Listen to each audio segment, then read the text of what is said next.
नमस्कार दोस्तों, कैसे हो आप लोग। आशा करता हूँ आप सभी लोग अच्छे नहीं बल्कि बहुत अच्छे होंगे। तो दोस्तों, स्वागत है आपका आज के हमारे इस नए वीडियो में।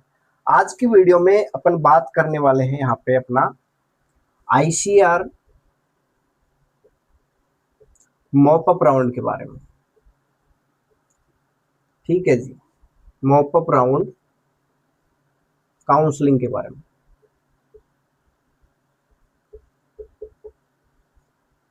काउंसलिंग के बारे में अपन बात करने वाले इस वीडियो में जानेंगे एलिजिबिलिटी के बारे में और उन खास चीजों के बारे में, उन खास स्ट्रेटेजी के बारे में जिसको फॉलो करके आप मॉप अप राउंड में अपना एक सीट निकाल सकते हो अगर अभी तक आपका सिलेक्शन नहीं हुआ है। ठीक है। अब यहाँ पर क्या होता है, काफी सारे स्टूडेंट रहते हैं कि भैया हम एलिजिबल हैं कि नहीं, एलिजिबल है कि नहीं। ठीक है। एलिजिबिलिटी को लेकर के काफी सारे सवाल काफी सारे स्टूडेंट्स के मन में रहते हैं। तो देखो कौन कौन यहाँ पर एलिजिबल रहते हैं। पहला, अगर आपने आईसीआर के रैंक कार्ड के लिए रजिस्ट्रेशन किया है, आपके पास रैंक कार्ड अवेलेबल है, लेकिन आप जो आईसीआर का मेन काउंसलिंग था वो आप नहीं कर पाए। अब क्या आप डायरेक्ट मॉपअप में पार्टिसिपेट कर सकते हो?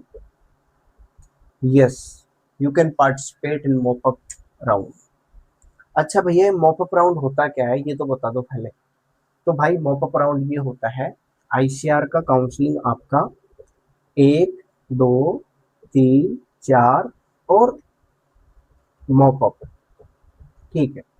5 राउंड में, मैं इसको 5 राउंड बोलता हूँ, 5 राउंड में आपका काउंसलिंग होता है। तो 4 राउंड में क्या होता है कि जो भी सीट आपकी फिल होती है और उसके बाद में काफी सारे सीटें हैं जो फिल नहीं होती है, चौथा राउंड कंप्लीट होने के बाद में भी काफी सारे स्टूडेंट ऐसे रहते हैं जिनको उनके मन पसंद का कॉलेज नहीं मिलता, तो वो अपना 4 राउंड तक सीट में विड्रॉल कर लेते हैं। विड्रॉल करने के बाद में जो सीट आपकी बचती है वो सीट आपकी यहाँ पर मॉप अप राउंड में फिल होती है। तो वो होता है आपका मॉप अप राउंड। अब देखो, एक तो मैंने बता दिया यहाँ पर।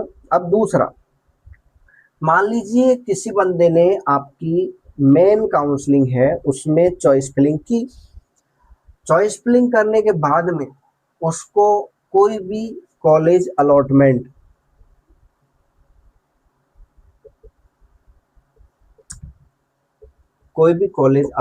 नहीं हुआ। ठीक है। तो क्या वो मैं आपके मॉप अप राउंड पार्टिसिपेट कर सकता है? यस,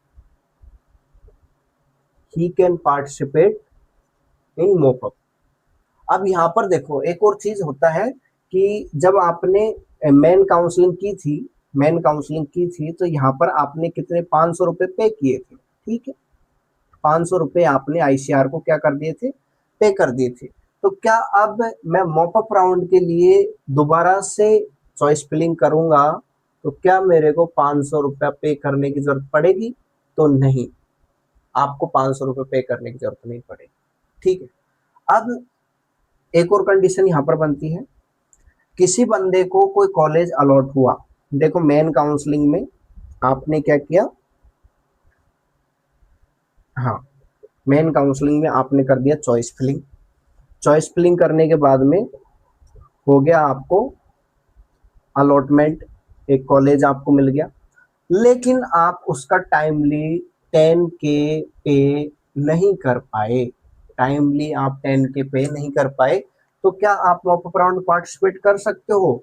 यस, आप मॉपअप में पार्टिसिपेट कर सकते हो। ठीक है। आपको दोबारा से 500 रुपए पे करने की जरूरत पड़ेगी, दोबारा से आपको 500 रुपए पे करने पड़ेंगे। ठीक है।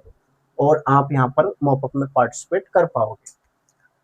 चलो ठीक है। अब उसके बाद में एक स्टूडेंट ऐसा है जिसने मेन काउंसलिंग में पार्टिसिपेट किया, कॉलेज भी अलॉटमेंट हो गया और 10 के भी उसने पे कर दिया।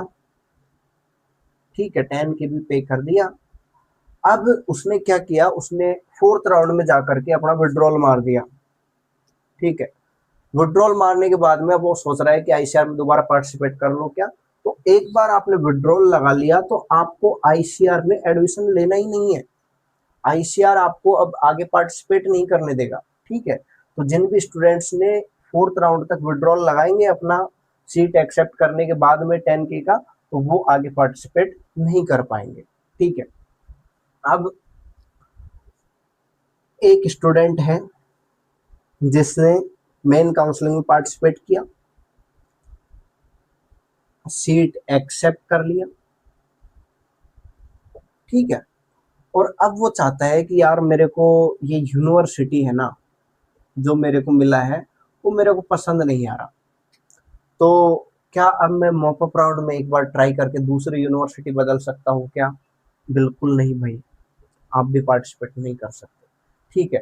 तो सीधा सीधा ये है कि जिन भी स्टूडेंट को अभी तक कॉलेज अलॉट नहीं हुआ है वो दोबारा से चॉइस फिलिंग कर सकते हैं।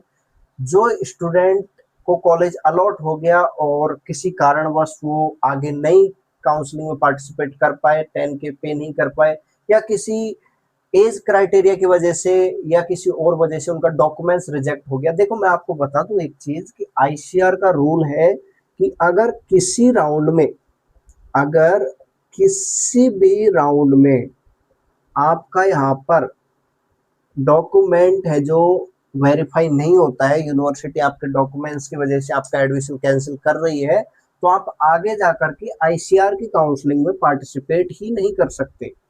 लेकिन यूनिवर्सिटियों के ऊटपटांग रूल की वजह से और काफ़ी सारे रीजन्स की वजह से काफ़ी सारे स्टूडेंट हर साल सफ़र करते हैं, और आईसीआर उनको मौका दे रहा है लगातार 2 साल से इस रूल के अगेंस्ट जा करके। ये रूल अपने रूल बुक में देता है, लेकिन हर बार वो स्टूडेंट है जो यहाँ पर एलिजिबल रहते हैं और इस बार भी एलिजिबल रहेंगे। तो ऐसे स्टूडेंट जिनका डॉक्यूमेंट्स रिजेक्ट हो गया, किसी कारणवश वो टाइमली अपना डॉक्यूमेंट्स रीसबमिट नहीं कर पाए, तो वो भी अपना यहाँ पर दोबारा से चॉइस फिलिंग कर पाएंगे, ठीक है।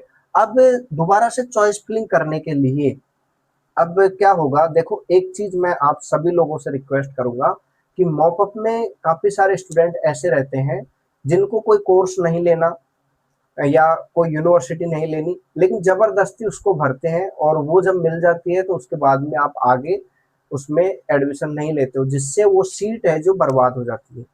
तो अगर आप उस सीट को छोड़ देते, अगर आप उस यूनिवर्सिटी को नहीं भरते जिसमें आपको नहीं जाना था, तो वो किसी और को मिल सकती थी जो उसमें जाना चाहता है, ठीक है। तो आप सभी लोगों से मेरी ये रिक्वेस्ट रहेगी, जिन भी लोगों का अभी तक कॉलेज अलॉट नहीं हुआ, जो यूनिवर्सिटी जो कोर्स में आप नहीं जा सकते किसी भी हालत में, उसको अपनी प्रेफरेंस में नहीं डालें, अपनी चॉइस लिस्ट में नहीं डालें, जिससे कि वो सीट आईसीआर का खराब ना हो। मैं आपको बता दूं, जब ये सीट आपकी बच जाती है ना, आईसीआर की काउंसलिंग, ठीक है, आईसीआर की काउंसलिंग आपकी कंप्लीट हो जाएगी, और जो सीटें आपकी बचेंगी वो सीटें आपकी यूनिवर्सिटी की सीट होती है, ना कि आईसीआर की।